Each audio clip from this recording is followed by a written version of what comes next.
예, 여러분 안녕하세요. 오늘은 사회복지 정책의 실제 중에서 공공부조 정책에 대해서 강의를 하도록 하겠습니다. 우리나라의 대표적인 공공부조 정책이 무엇인지 아시나요? 예, 국민기초생활보장제도입니다. 이 국민기초생활보장제도는 우리나라의 대표적인 공공부조제도로서 이 제도를 잘 알면 공공부조제도의 원리 그리고 내용까지도 아는 것이 됩니다. 그래서 이번 시간의 학습 목표는 국민기초생활보장제도가 제정된 당시의 상황과 배경에 대해 이해한다. 국민기초생활보장제도의 대상 선정 기준, 급여의 종류, 전달체계, 재원을 이해하고 설명할 수 있다입니다. 또 여기에 더하여 국민기초생활보장제도의 급여 중에 하나인 의료급여 제도에 대해서는 조금 더 자세히 설명을 하기로 하고요. 그 다음에 긴급복지지원제도와 기초연금제도는 이번 시간에 수업으로는 다루지 않겠지만 관심 있는 학생들은 책을 한번 읽어보시면 그 제도에 대해서 대강의 내용을 알 수 있을 것이라고 생각합니다. 자, 그럼 먼저 국민기초생활보장제도에 대해서 설명을 하도록 하겠습니다. 아시다시피 공공부조제도는 생활이 어려운 사람에게 필요한 급여를 실시해서 이들의 최저 생활을 보장하고 자활을 돕는 그런 제도입니다. 이 국민기초생활보장제도는 이전의 전신제도의 이름이 생활보호제도였습니다. 그런데 이게 2000년 10월 1일부터 국민기초생활보장제도로 시행이 됐고요. 기존의 생활보호제도와는 다르게 최저생활보장의 권리를 강조했습니다. 그전의 생활보호제도는 보호와 시혜를 강조했다면 최저생활보장은 수급 권리를 강조를 했죠. 그래서 생계비 지원의 명칭이 생계보호에서 생계급여로 바뀌었고요. 그 생계비 지원에서 대상자의 인구학적 기준에 따라서 생계비를 주는 사람과 안 주는 사람을 구분을 했었습니다. 그러니까 근로능력이 있는 사람에게는 저소득층이라도 주지 않고 근로능력이 없는 사람에게만 저소득층일 경우에 생계비를 지원을 했었는데 이런 대상자의 인구학적 기준에 따른 제한을 폐지했습니다. 결과적으로 근로능력이 있는 수급자에게도 저소득층이라면 최저생활을 보장하기 위해서 생계비를 지급하게 됐죠. 그리고 최저생계보장급여액은 수급자의 소득에 따라서 다 다르게 지급됩니다.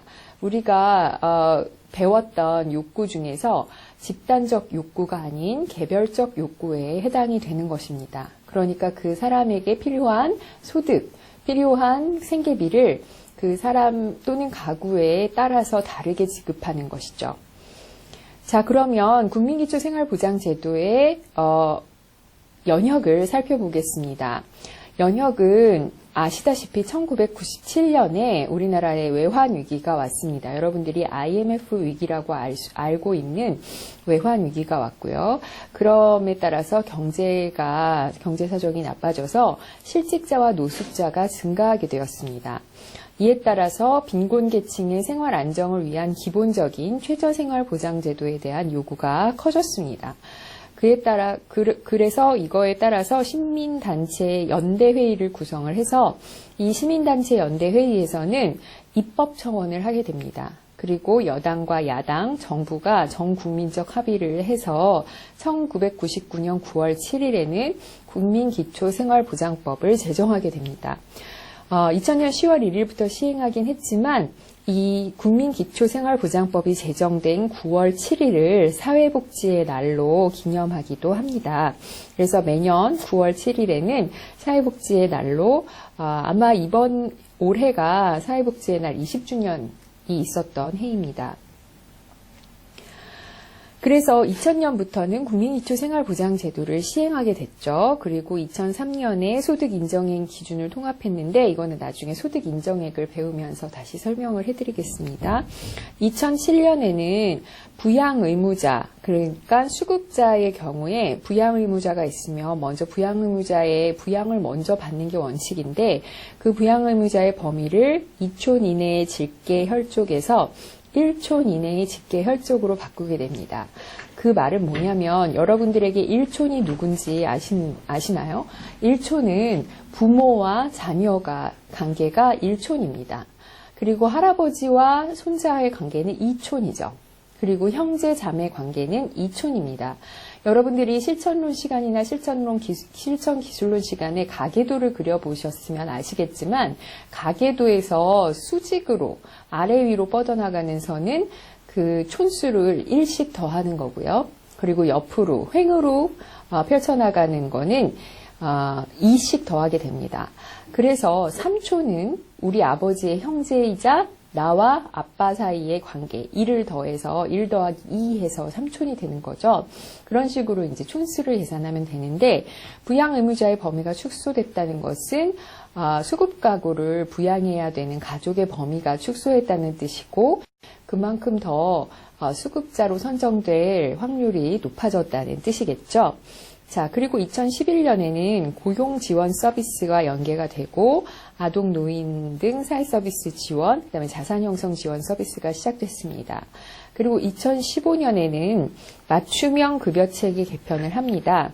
맞춤형 급여체계 개편이라는 것은 이제 급여의 종류를 배우시면 알겠지만 국민기초생활보장제도에는 7가지 급여가 있습니다.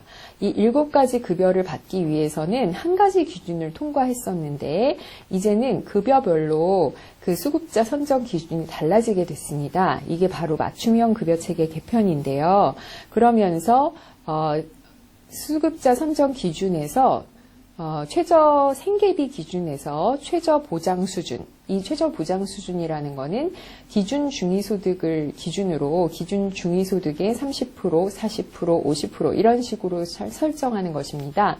그래서 이렇게 상대적 빈곤의 개념을 적용한 최저 보장 수준으로 수급자 선정 기준을 삼게 되었습니다. 자, 그러면 먼저 국민기초생활보장제도의 대상을 보겠습니다. 대상은 소득 인정액 기준과 부양 의무자 기준을 모두 충족해야 되는 사항인데요. 지금 현재로서는 이 부양 의무자 기준을 충족해야 되는 급여는 의료급여와 생계급여에만 해당이 됩니다. 나머지 교육급여, 주거급여, 그리고 자활급여 같은 경우는 교육급여와 주거급여는 부양의무자 기준을 충족시키지 않아도 됩니다. 그래서 소득 인정액 기준이라는 거는 우리가 배웠던 대상자 선정 기준 중에 소득자산 조사에 해당이 되는 거죠. 소득자산 조사에 해당이 되는 거고 부양의무자 기준은 부양의무자가 있느냐 없느냐, 부양의무자가 부양 능력이 있느냐 없느냐, 부양을 할 수 있느냐 없느냐 이런 거를 가지고 따지는 것입니다. 그래서 소득 인정액 기준을 통과하려면 소득 인정액이 아까 말했던 기준 중위소득의 일정 기준 미만이어야 하고요. 부양 의무자 기준을 통과한다는 것은 부양 의무자가 없거나 부양 의무자가 있어도 부양 능력이 없거나 부양을 받을 수 없는 자가 부양 의무자 기준을 통과하는 것입니다. 그래서 이 맞춤형 급여체계 개편, 아까 연혁에서 봤던 2015년 맞춤형 급여체계 개편 이후에 급여에 따라서 수급자 선정 기준이 다르고 일부 급여는 부양 의무자 기준이 폐지되었습니다. 여기서 일부 급여라고 하는 것은 교육급여, 주거급여를 말하는 것이죠. 그리고 생계급여, 의료급여의 경우에도 부양 의무자 가구가 장애인 가구냐, 기초연금 수급자냐에 따라서 또 생계급여의 부양의무자 기준이 폐지되기도 합니다. 자, 그러면 소득 인정액이 뭔지 먼저 살펴보겠습니다. 소득 평가액과 재산의 소득 환산액의 합이 소득 인정액입니다. 자, 여러분 소득과 재산이 다른 건 아시죠? 소득은 매달 내가 버는 돈을 말하고요. 재산은 내가 갖고 있는 자산을 말합니다. 이 재산이 많은데 소득이 없는 사람도 있고요. 소득은 많은데 재산이 없는 사람도 있죠. 그래서 소득과 재산을 모두 봅니다. 그런데 재산이라는 것은 목돈으로 가지고 있거나 아니면 부동산으로 가지고 있는 경우가 많아서 이것을 소득으로 환산하려면 일정한 환산을 월소득으로 환산하는 그런 공식이 필요합니다. 그래서 이것을 재산의 소득 환산액이라고 하고요. 자, 소득평가액이라는 것은 왜 소득이라고 안 하고 소득평가액이라고 하느냐. 이 소득평가액의 공식을 보시면 여기서 보시는 것처럼 실제 소득에서 장애, 질병, 양육 등 가구 특성별 지출 비용을 빼고 거기서 또 근로소득을 공제해 줍니다. 이렇듯이 소득이 아니라 소득평가액이 되는 것은 실제 소득에서 필요한 지출 비용과 근로소득의 일부를 뺀 소득을 내 소득으로 평가를 하기 때문에 소득평가액이라고 합니다. 재산의 소득 환산액은 개별 가구의 재산 가액에서 기본 재산액을 빼줍니다.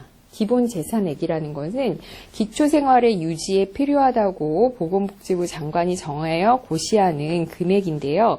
이 재산액은 대도시, 중소도시, 농어촌에 따라서 이 기본 재산액 빼주는 액수가 조금씩 달라집니다. 그래서 개별 가구의 재산 가액에서 기본 재산액을 빼주고 또 부채가 있는 경우에 부채도 빼주고 그것을 소득으로 환산하는 비율을 곱해주게 됩니다.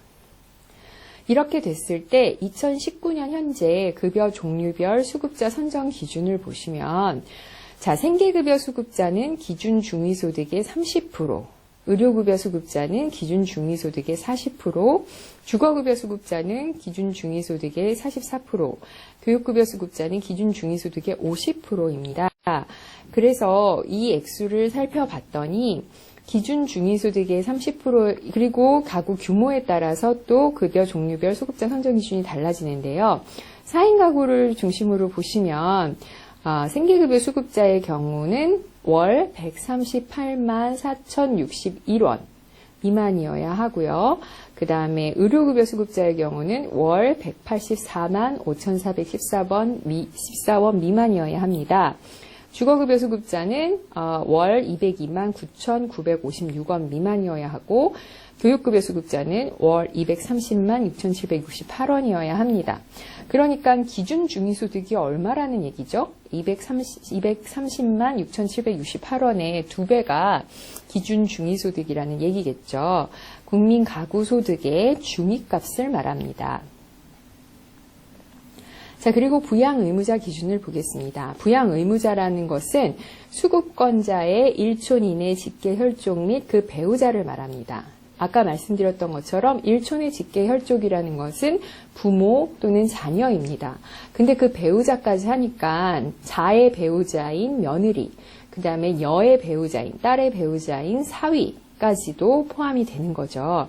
그래서 부양의무자 기준은 부양의무자가 없는 경우에는 당연히 부양의무자 기준을 통과하게 됩니다. 이 동그라미가 부양의무자 기준을 통과했다는 뜻이고요. 자, 부양의무자가 있어도 부양을 할 수 없는 경우가 있습니다. 어떤 경우가 그러냐면 부양의무자가 있어도 부양 능력이 없다는 것이죠. 부양 능력이 없다는 말은 힘이 없다는 말이 아니라 소득이 없다는 것입니다. 소득 재산 기준이 부양을 할 수 있을 정도가 아니라는 뜻이죠. 그래서 그럴 경우에도 부양의무자 기준을 통과합니다. 그 다음에 부양 능력이 있는데 미약한 경우가 있습니다. 이것은 뭐냐면 부양 의무자의 능력이 여기서 보시는 것처럼 이거는 부양 가구의 소득과 재산인데요. 이렇게 일정 기준을 통과하게 되면 부양 능력이 있는 걸로 판정이 됩니다. 그리고 일정 기준 미만이면 부양 능력이 없는 것으로 판단이 돼요. 그런데 일정 기준의 사이에 애매하게 있으면 이것은 부양 능력이 미약하다고 판정이 됩니다. 그것은 어떻게 되냐면 부양 능력이 미약하면 그거를 어떻게 적용을 하느냐. 부양비를 산정을 합니다. 그래서 이 부양비가 수급자 가구에게 지급이 되는 것으로 산정을 하는 거죠. 그럼 이 부양비가 수급자 가구에 지급이 되면 어떻게 되겠죠? 수급자 가구는 소득이 높아지는 거죠.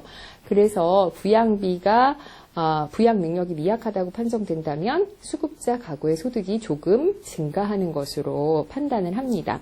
그리고 부양 능력이 없다는 거는 부양 의무자 가구의 소득이 매우 낮다는 의미를 말합니다. 그래서 이렇게 부양 능력이 미약한 경우에는 부양 의무자 기준이 세모고, 이 세모라는 얘기는 부양비 지원을 전제로 선정을 한다는 뜻입니다. 자, 그럼 부양 능력이 있는데도 부양이 불가능하거나 부양을 기피하는 경우가 있습니다. 어떤 경우 그러냐면 부양 능력이 있음에도 불구하고 교도소에 가 있거나 해외에 이주해 있거나 아니면 아예 연락이 안 돼서 오랜 기간 연락을 끊고 살게 되는 경우에는 부양 의무자 기준을 통과시킬 수 있습니다. 그리고 부양 의무자가 있으면서 부양 능력이 있는 경우에는 당연히 부양을 이행을 해야겠죠. 그래서 이 부양 의무자 기준이 2018년 10월부터는 주거급여에 대해서도 부양 의무자 기준의 적용을 폐지했습니다. 그러면 부양 의무자 기준이 남아있는 급여는 위에서 봤던 급여 중에 생계급여와 의료급여가 되겠죠. 교육급여와 주거급여는 부양 의무자 기준이 폐지가 됐습니다. 그래서 부양 의무자 가구가 부양 의무자 기준을 통과했을 경우에 생계급여와 의료급여를 받는데, 근데 부양 의무자 가구가 있고 부양 의무자가 있고 그다음에 부양 능력이 있다고 해도 그 부양 의무자 가구가 장애인 연금을 수급할 때에는 부양 의무자 기준을 폐지합니다. 이게 무슨 말이냐면 장애인 연금이라는 제도가 있습니다. 장애인 연금이라는 제도는 중증 장애인인 경우에 저소득일 경우 장애인 연금을 받습니다. 그러니까 나의 부양 의무자, 부모 또는 자녀가 중증 장애인이란 얘기죠. 그러니까 그런 경우에는 부양 능력이 있어도 장애인 연금을 수급하는 부양 의무자이기 때문에 부양을 받을 수 없다고 이제 판단을 해서 생계급여와 의료급여를 주게 됩니다. 그리고 기초연금을 수급하는 경우, 기초연금은 어떤 제도냐면 노인의 경우에 65세 이상 노인의 경우에 노인 전체 중에서 소득 하위 70%에 해당하는, 그러니까 전체 노인 가구 중에 소득으로 줄을 세웠을 때 한 70%까지 해당하는 노인들에게 연금을 주는 건데요. 그러니까 나의 부모의 경우가 되겠죠. 그렇죠? 나의 부모가 기초연금을 수급하는 가구일 때는 2022년부터, 그러니까 올해는 아니고요. 내년도 아니고, 자, 2022년부터 생계의료급여도 부양의무자 기준 적용을 폐지합니다. 예, 이런 제도 변화가 있는데요. 어쨌든 이 부양의무자 기준을 통과하고 그 다음에 소득인정액 기준을 통과해야지 이 국민기초생활보장제도의 대상자가 됩니다. 자, 여기에 이게 복지부에서 이제 광고를 한 건데요. 자, 2019년 1월부터 기초생활보장 부양의무자 기준이 더 완화됩니다. 하고선 지원 대상은 가구 소득 인정액이 급여별, 아까 말씀드렸던 생계급여, 의료급여, 교육급여, 주거급여겠죠. 급여별 선정 기준 이하인 가구고 부양의무자 기준을 충족하는 가구인데 4인 가구 기준으로 19년도에 생계급여 138만 원, 의료급여 185만 원, 주거 203만 원, 교육 231만 원입니다. 예, 뒤에 있는 몇천 원까지는 여기서 표기를 하지 않은 거죠. 그리고 2019년에 부양의무자 기준 적용 폐지 대상이 부양의무자 가구에 장애인 연금 수급자가 포함된 경우에는 생계의료급여 다 부양의무자 기준을 폐지합니다. 그다음에 부양의무자 가구에 기초연금 수급자가 포함된 경우에는 의료급여까지는 아니고 생계급여는 이제 폐지가 됩니다. 2022년부터는 아마 의료급여까지 폐지되는 것으로 압니다. 또 여기에 뭐라고 나와 있냐면 수급자가, 이거는 부양의무자 가구가 이런 경우고요. 수급자가 만 30세 미만의 한부모 가구거나 그리고 보호 종료 아동. 보호 종료 아동이라는 것은 시설에 있는 아동이겠죠. 예, 시설에서 자란 아동이 아동 연령을 초과하게 되면 나와야 되잖아요. 시설에서 자립해야 되는데 그런 아동의 경우, 그리고 만 30세 미만 한부모 가구인 경우는 부양 의무자가 있고 그다음에 부양 능력이 있어도 생계 의료급여를 받게 됩니다. 자, 이런 내용들이 점점 더 이제 부양 의무자 기준을 폐지하는 쪽으로 가고 있습니다. 자, 그럼 국민기초생활보장제도의 급여를 살펴보겠습니다. 먼저 급여의 종류를 보기 전에 급여의 기본 원칙을 보겠습니다. 급여의 기본 원칙에는 최저생활보장의 원칙, 보충급여의 원칙, 자립지원의 원칙, 개별성의 원칙, 가족부양 우선의 원칙, 타급여 우선의 원칙 이렇게 있습니다. 최저생활보장의 원칙이라는 거는 너무 쉽죠. 그렇죠? 생활이 어려운 자에게 생계주거, 의료교육, 자활 등 필요한 급여를 행하여 이들의 최저생활을 보장해야 한다는 원칙입니다.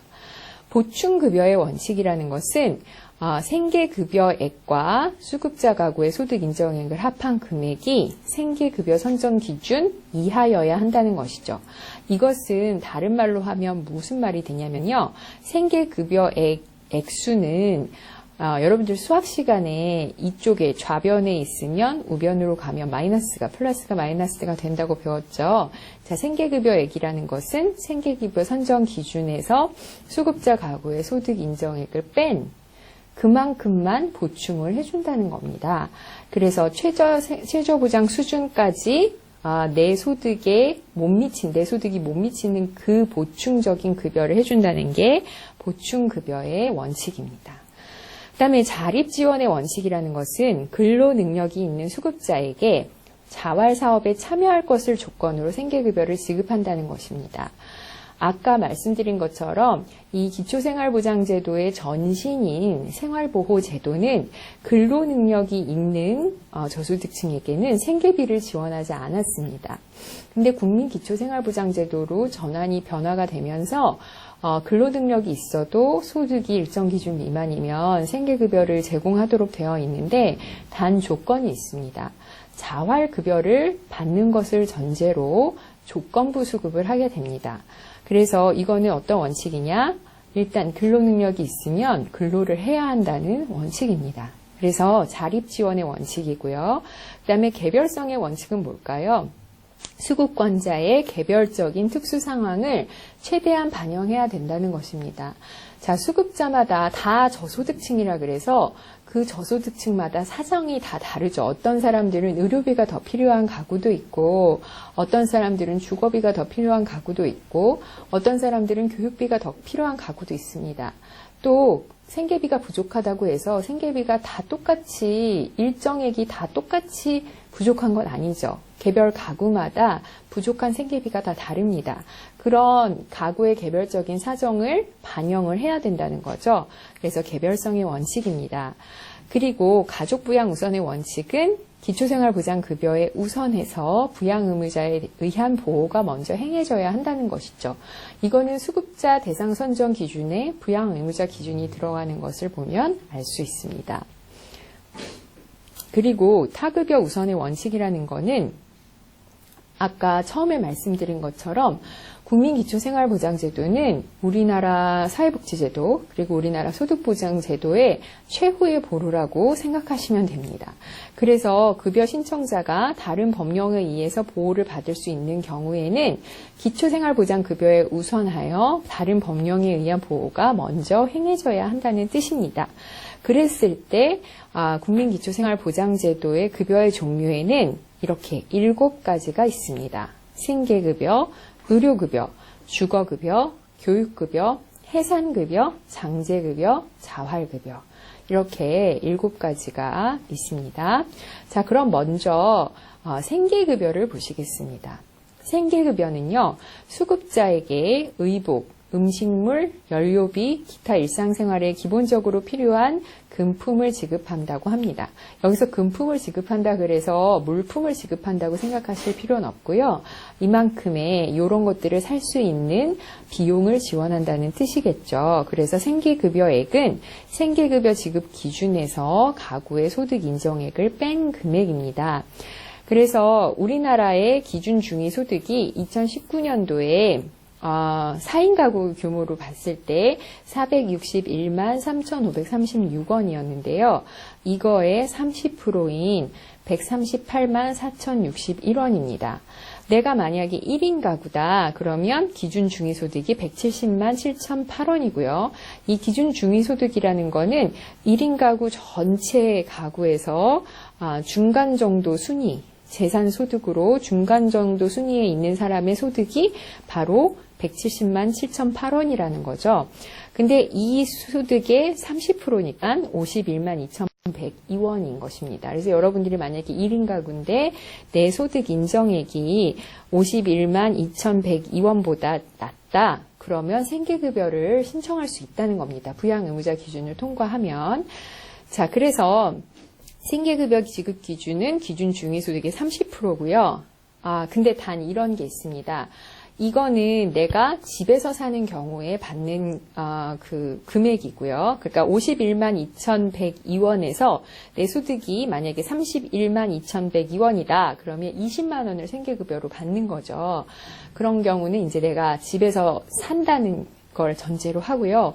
내가 만약에 생활시설에서 살아요. 그룹홈이나 아니면은 뭐 장애인 시설이나 뭐 노인 시설이나 이런 데서 이제 생활시설에서 하시는 분들도 계시잖아요. 그런 분들은 별도의 기준으로 생계급여를 산정합니다. 왜냐하면 그 시설에서 이런 의복, 음식물, 연료비 같은 것을 제공을 하기 때문에 실제로 그 사람들이 생활시설에서 사는 사람들이 받는 그 생계급여는 조금 낮아지겠죠. 그런데 이 생활시설을 국민기초생활보장법에서는 보장시설이라고 용어를 칭합니다. 그래서 그렇게 알아두시면 되겠습니다. 자, 그럼 주거급여를 보겠습니다. 주거급여는 주거 안정에 필요한 실제 임차료와 수선 유지비입니다. 국민기초생활보장제도는 보건복지부 장관이 관장하는 제도인데요. 주거급여만큼은 국토교통부에서 담당하고 있습니다. 그래서 LH에서 이제 주거에 대한 도움도 주고 거기서 이제 주거급여도 지급을 하는데, 자, 임차 가구와 자가 가구가 내용이 다릅니다. 여러분들 임차 가구가 뭔지 자가 가구가 뭔지는 아시죠? 임차 가구는 새 들어 사는 가구를 말하고요. 자가 가구는 내 집에서 사는 가구를 말합니다. 새 들어 사는 가구는 당연히 전세나 월세 내 주거비를 내고 있겠죠. 그래서 임차 가구의 경우는 주거급여로 전월세 비용을 지원하게 됩니다. 근데 이 전월세 비용은 지역과 가족 수에 따라서 기준 임대료를 국토교통부에서 정해요. 그래서 그 기준 임대료의 상한으로 실제 임차료와 그 월 임차료와 보증금 환산액을 합한 게 이제 실제 임차료거든요. 그래서 실제 임차료를 지원을 합니다. 그러니까 내가 내고 있는 월세가, 예를 들어 내가 내고 있는 월세가 보증금 환산액까지 합해서 만약에 20만 원이다. 그러면 이 20만 원이 국토교통부에서 정한 기준 임대료 상한 미만이면 그것을 다 지원을 하고요. 만약에 기준 임대료가 상한선이 내 월차료보다 낮으면 그만큼 내가 실제 월세와 보증금 환산한 거를 50만 원을 내고 있는데 기준 임대료 상한선이 30만 원이다. 그러면 30만 원만 지급을 하게 됩니다. 자, 그리고 자가 가구는 월세를 낼 필요가 없겠죠. 그러면 이런 사람들은 주거급여가 전혀 혜택이 없느냐? 그게 아니라 이제 수선 유지 급여를 하게 됩니다. 그래서 주택의 노후도에 따라서 도배, 난방, 지붕 같은 종합적인 수리비를 지원을 하게 되죠. 자, 그래서 임차 가구의 그 예를 볼까요? 예시를 보시면 이 산정한 기준 임대료 상한선이 3인 가구의 경우에 1급지는 31만 6천 원, 2급지는 27만 2천 원입니다. 그러니까 내가 경기 인천 지역에 살면서 월세를 25만 원을 내고 있으면 25만 원을 받는 거고요. 내가 경기 인천 지역에 살면서 주거급여 대상자고 내가 30만 원을 내고 있으면 27만 2천 원까지만 주거급여를 받는 것이죠. 그런 식으로 주거급여가 지급이 됩니다. 그리고 자가가구인 경우에는 이게 경보수냐, 중보수냐, 대보수냐에 따라서 주기가 3년, 5년, 7년으로 바뀌고요. 그래서 수선 비용을 연 단위로 이제 지급을 받게 됩니다. 자, 그러면 세 번째, 교육급여를 보겠습니다. 이 교육급여라는 것은, 이 말에서 알 수 있는 것처럼 교육비를 지원해 주는 거죠. 여러분 아시다시피 초등학교와 중학교는 의무교육입니다. 그래서 수업료와 입학금을 낼 필요가 없어요. 그래서 교육급여로는 부교재비와 학용품비를 지급을 하고요. 고등학생은 수업료 입학금과 교과서대 그리고 학용품비를 지급하게 됩니다.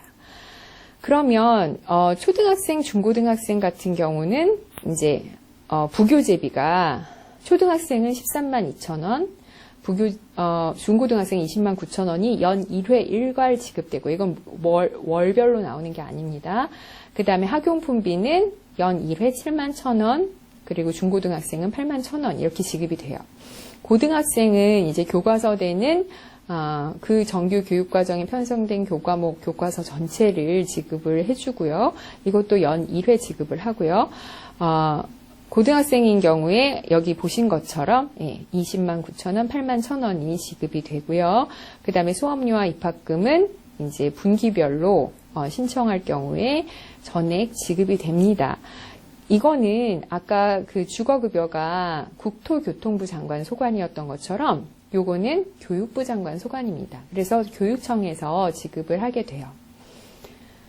네 번째는 의료급여인데요. 요거는 이따가 제도로 다시 한번 살펴보겠습니다. 이게 뭔지만 보시고 넘어갈게요. 의료급여는 진찰 검사, 약제 치료 재료의 지급, 처치 수술과 그 밖의 치료, 예방재활, 입원, 간호, 이송 같은 의료 서비스 급여 대상 항목에 대한 의료비 중에서 수급자 본인 부담 금액을 제외한 전액을 의료급여를 통해서 지급을 받게 됩니다. 그러니까 건강보험 우리가 배웠잖아요. 국민건강보험에 나오는 그 요양급여에 해당하는 내용입니다. 그래서 의료급여 수급권자의 본인 부담 비용을 보시면 1종과 2종에 따라 달라지는 것을 보실 수 있죠. 요거는 의료급여에서 다시 한번 설명을 해드리겠습니다. 자, 그러면 해산급여와 장제급여를 보겠습니다. 이 말이 조금 어려운데요. 해산급여는 출산할 때 주는 비용이고요. 장제급여는 장례를 치를 때 주는 비용입니다. 자, 출산이나 장례비는 여러분 아시는 것처럼 매달 필요한 게 아니잖아요. 그래서 이거는 그 해당 사건이 발생할 때 지급되는 것입니다. 그럼 대상자가 누가 되느냐? 생계급여, 주거급여, 의료급여 중 하나 이상의 급여를 받는 자에게 사유가 발생했을 때, 사유라는 건 출산에 해당하는 사유겠죠. 사유가 발생했을 때 1회 지급하는 급여입니다. 그래서 조산하거나 분만 전후에 필요한 조치와 보호에 대한 급여를 수급자나 세대주에게 출생아, 출생영아 1인당 60만 원을 지급하게 됩니다. 장제급여는 수급자가 사망한 경우에 사체, 거만, 운반, 화장 또는 매장, 그 밖에 장제 조치를 하는 것에 대해서 실제로 그 수급자의 장례를 치러주는 사람에게 필요한 비용을 지급을 하는데 현재 사망자 1구당 75만 원을 지급을 합니다. 자, 그리고 마지막으로 자활급여에 대해서 살펴보겠는데요. 자활급여는 수급자의 자활을 돕기 위해서, 자활이라는 거는 근로능력이 있는 수급자가 근로를 하는 것이죠. 그래서 수급자의 자활을 돕기 위해서 자활에 필요한 금품의 지급 또는 대여, 그리고 자활에 필요한 근로능력의 향상 및 기능 습득, 그리고 취업 알선 같은 정보 제공, 자활을 위한 근로기회의 제공, 자활에 필요한 시설 및 장비에 대여, 창업교육, 기능훈련 및 기술 경영지도 같은 창업 지원, 그리고 자활에 필요한 자산 형성 지원 같은 서비스를 실시를 하는 것입니다. 그래서 자활급여는 현금으로 지급되는 게 아니라 거의 서비스로 지급이 됩니다. 이것은 관련 공공기관이나 비영리법인 시설과 그 밖에 대통령령으로 정하는 기관에 위탁해서, 그러니까 이런 기관들이 자활 서비스를 보장기관, 즉 보건복지부, 시도, 시군구로부터 위탁을 받아서 자활 서비스를 실시하는 것입니다. 대표적으로 이제 자활기업, 자산형성 지원 서비스도 이 자활급여에 해당이 되는 거고요. 보통 자활근로에 참여를 한다든지 그 자활급여를 받는 사람들끼리 창업을 해서 자활기업을 만든다든지, 그리고 자활에 필요한 자산을 형성해서 그거를 창업이나 뭐 근로에 도움을 주게 한다든지 이런 식으로 사용을 하게 됩니다. 자, 그리고 전달체계를 보시겠습니다. 전달체계는 보건복지부와 지방자치단체가 주요한 전달체계가 됩니다.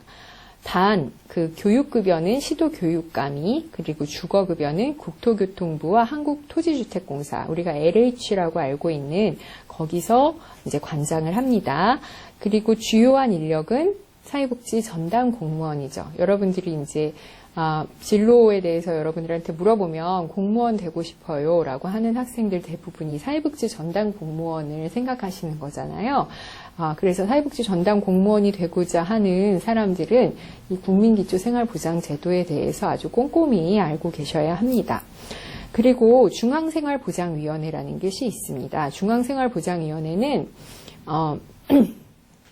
되게 뭐라 그럴까, 결의, 그러니까 심의하는 기구, 심의만 하는 게 아니라 정책을 결정하기까지 하는 되게 막강한 위원회입니다. 여러분들이 이제까지 제도를 배우면서 무슨 심의위원회, 무슨 위원회, 이런 여러 가지 위원회를 보셨는데, 이 중앙생활보장위원회는 매우 막강한 영향력을 행사하는 위원회입니다. 그래서 어떤 것을 하냐면 국민기초생활보장 종합계획 수립, 소득 인정의 기준 중위소득 결정, 급여 종류별 수급자 선정 기준과 최저 보장 수준 결정, 급여 기준의 적정성 같은 것을 평가, 실태조사, 그다음에 급여의 종류별 누락, 중복, 차상위 계층의 지원 사업에 대한 조정, 자활기금 적립 및 관리 사용에 대한 지침 수립, 이런 여러 가지 것들을 심의하고 의결하는 역할을 합니다. 이 중앙생활보장위원회는 이제 중앙정부에 있는 위원회고요. 각 광역기초자치단체에는 각 광역기초자치단체의 생활보장위원회가 있습니다. 그래서 그 지자체의 생활보장 사업의 기획조사 실시에 관한 사항을 심의 의결하고요. 그 밖에 이제 자활 같은 경우는 서비스라고 했잖아요. 서비스 형태의 급여이기 때문에 실제로 서비스를 제공하는 자활센터들이 있습니다. 그래서 중앙자활센터, 광역자활센터, 지역자활센터, 자활기관 협의체, 이런 것들이 관련된 전달체계입니다. 자, 그럼 국민기초생활보장제도의 마지막으로 이제 재원을 살펴보겠습니다. 국민기초생활보장제도는 정부의 일반 예산으로 운영이 됩니다.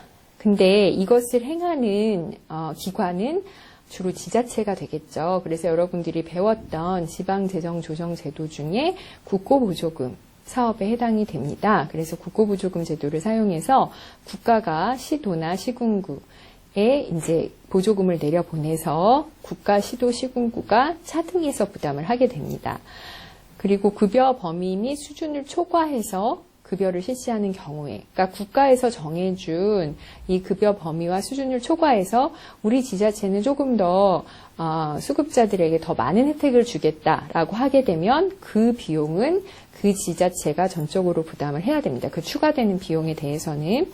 그래서 기준 보조율이 어떻게 되냐면 서울은 50%, 그리고 그 밖의 지자체는 80%를 보조합니다. 그러니까 서울에서 기초생활보장제도에 드는 예산이 100억이라고 하면 50억은 중앙정부에서 내려오고 나머지 50억은 서울시와 자치구가 부담을 하게 되는 거죠. 그리고 나머지 지자체는 그 전체 예산의 80%를 국가에서 보조금으로 내려줍니다. 그리고 부양 능력을 가진 부양 의무자가 있음이 확인된 경우, 그러니까 수급자로 부양 의무자가 없다고 판단되고 부양 능력이 없다고 판단돼서 수급자로 선정돼서 지원을 받았는데 알고 보니까 되게 부자 부모가 있었거나 부자 자녀가 있었다. 그러면 이제까지 기초생활보장제도로 지급됐던 그 급여에 해당되는 내용을 부양 의무자에게 징수합니다. 그럼 그 부양 의무자는 그 기초생활보장제도로 수급자가 받았던 금액을 환수해줘야 돼요. 부양비를 내야 됩니다. 그래서 이런 경우에는 비용이 부양 의무자로부터 나오는 거죠. 근데 이런 경우는 많지는 않겠지만 어쨌든 그런 내용이 있습니다. 네, 이제 국민기초생활보장제도를 배웠는데요. 그 급여 7가지 중에 하나인 의료급여 제도에 대해서 배우겠습니다. 이 의료급여를 따로 급여의 종류 중에서 배우는 것은 의료급여의 경우에 따로 법이 제정되어 있고요. 제도가 조금 개별적으로 제도화되어 있기 때문에 이거에 대해서 배울 필요가 있다고 판단이 돼서입니다. 자, 의료급여는요, 우리가 사회보험에서 국민건강보험을 배웠잖아요. 의료보험이라고 여러분들이 알고 있는 건강보험에 대해서 배웠는데 그것과 유사하게 그런 서비스를 제공하고 그 비용을 정부의 예산으로 지원을 하는 제도라고 보시면 됩니다. 그래서 생활이 어려운 사람에게 의료급여를 함으로써 국민보건 향상과 사회복지 증진을 목표로 하고요. 국민건강보험과 함께 우리나라 의료보장제도의 한 축이면서 국민기초생활보장제도의 의료급여를 제도화한 것이라고 보시면 되겠습니다. 자, 의료급여는요, 1977년에 의료보호법을 제정을 하면서 시작이 됐습니다. 자, 의료보호법이라고 했던 것에서 알 수 있겠지만 예전에 생활보호법이 국민기초생활보장제도로 변경되면서 의료보호법도 이제 의료급여법으로 명칭이 변경되고 전부 개정이 되었죠. 그러면서 이전에는 의료보호 수급자들에게는 의료급여 수급기간이라는 게 있었습니다. 그러니까 많이 아파서 여러 번 병원을 이용을 해야 되는 의료급여 수급자들 중에서도 이 수급기간이 제한돼 있어서 그 기간을 다 쓰고 나면 더 병원이나 약국을 이용하지 못하는 그런 급여 제한 조치가 있었는데 그 수급기간이 폐지가 됐습니다. 그리고 예방과 재활도 의료급여에서 실시할 수 있도록 했고요. 그러면서 2003년에는 본인부담 보상금 제도를 실시합니다. 이것도 나중에 설명하겠습니다. 그 다음에 2004년에는 만성질환이나 희귀난치성 질환자 같은 경우에는 의료급여 수급자가 아니라도 차상위 계층이라도 의료급여 특례제도를 실시합니다. 자, 차상위 계층이라는 것은 무엇을 말하는 거냐면요. 국민기초생활보장제도는 그 의료급여 수급자의 경우에 기준 중위소득의 40%에 해당이 돼야 되잖아요. 근데 40% 미만이 안 되고 그 위의 소득계층, 그러니까 국민기초생활보장제도 수급자보다는 조금 소득이 높으나 수급자 선정 기준에 들어가지 않은 사람들을 차상위 계층이라고 하거든요. 근데 만성질환이나 희귀난치성 질환자 같은 경우는 의료비가 많이 드는 수급자는 아니더라도 의료비가 많이 드는 국민들이기 때문에 차상위 계층이라고 하더라도 의료급여를 받을 수 있게 해주는 그런 의료급여 특례제도를 실시하게 됩니다. 그리고 의료급여 본인부담 상한제를 실시하고요. 이것도 나중에 설명을 하겠습니다. 그리고 2종 의료급여 수급권자의 경우에 본인부담률이 20%에서 15%로 하향 조정되는 조치가 2004년에 있었습니다. 이것도 대상자를 설명하면서 또 본인 부담에 대해서 설명하면서 다시 설명을 하도록 하겠습니다. 2005년에는 국내에 입양된 18세 미만 아동의 경우에 1종 의료급여를 실시하게 되고요. 2011년부터는 의료급여 수급권자에 대한 사례관리를 실시하게 됩니다. 그래서 시도나 시군구에 의료급여 관리사가 배치가 되고 이건 의료급여와 관련된 인력이겠죠. 그리고 의료급여 사업단이 설치 운영되게 됩니다. 그리고 2013년부터는 이재민 5.18 민주화운동 관련자에 대해서 이전부터 이제 의료급여 수급자가 됐었는데 이 수급권자 인정 절차를 명확히 규정하는 조치를 하게 됩니다. 자, 그러면 의료급여의 대상자를 보겠습니다. 의료급여 대상자는 수급권자를 1종과 2종으로 나누게 됩니다. 1종은 본인 부담금이 좀 적고요. 2종은 본인 부담금이 좀 많습니다. 그래서 1종 수급권자의 경우는 국민기초생활보장 수급자 전체가 해당이 되는 게 아니라 근로무능력 가구가 해당이 되고요. 그 다음에 희귀 난치성 질환 등록자, 중증 질환자, 그리고 시설 수급자들이 국민기초생활보장 수급자 중에서도 1종 수급권자에 해당이 됩니다. 그리고 남은 다른 사람들은 타법이라는 건 다른 법이죠. 다른 법에서 의료급여를 하겠다고 정한 사람들입니다. 주로 이재민, 의상자, 의사자, 의사상자라고 하죠. 의로운 일로 다친 사람, 의로운 일로 죽은 사람의 유족, 그리고 입양 아동, 18세 미만인 경우에, 그 다음에 국가유공자, 중요 무형문화재 보유자, 북한 이탈 주민, 5.18 민주화운동 관련자, 노숙인 같은 경우에 일정 소득 수준 미만이면 이 일종 의료급여를 받게 됩니다. 행여 환자 같은 경우는 이제 불황인이라고 우리가 알고 있는 그런 사람들이죠. 이종 수급권자는요, 이 국민기초생활보장 수급자 중에서 이 근로무능력 가구가 아닌, 그리고 시설 수급자가 아닌 그런 가구들을 이제 이종 수급권자라고 보시면 되겠습니다. 급여는 무엇이냐면 진찰 검사, 약제 치료 재료의 지급, 처치 수술, 그 밖에 치료, 예방 재활, 입원, 간호, 이송, 이 모든 의료 서비스가 포함이 되고요. 만약에 건강보험에서도 그런 게 있었잖아요. 건강보험의 요양기관이 아닌 곳에서 의료 서비스를 받게 되면 그거에 대해서는 현금으로 지급을 받는 그 치료비에 대해서 그런 게 있었죠. 의료급여 기관이 아닌 곳에서 질병, 부상, 출산에 대해서 의료급여를 받았을 때는 그 의료급여에 상당하는 금액을 수급권자에게 요양비로 지급을 합니다. 그 다음에 본인부담 보상제와 본인부담 상한제는요, 어쨌든 의료급여라고 해도 여기서 보시는 것처럼 본인부담금이 있습니다.